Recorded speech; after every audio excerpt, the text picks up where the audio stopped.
Did you guys know that the Carnegie Public Library offers quick and contactless self-checkout in the upstairs adult department?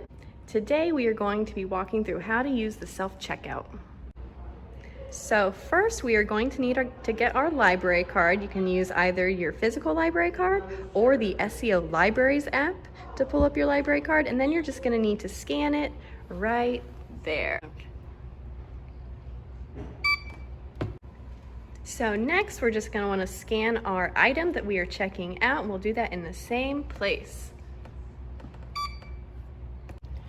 All right, so now we can see we checked our book out and we see our due date. And next, you'll just want to click Switch User so the next person can use our self-checkout.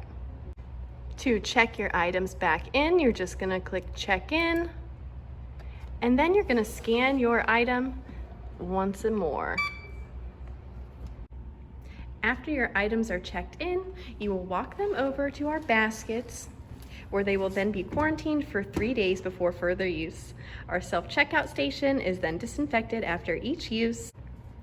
Our self-checkout station is quick and contactless for your convenience. Come check it out.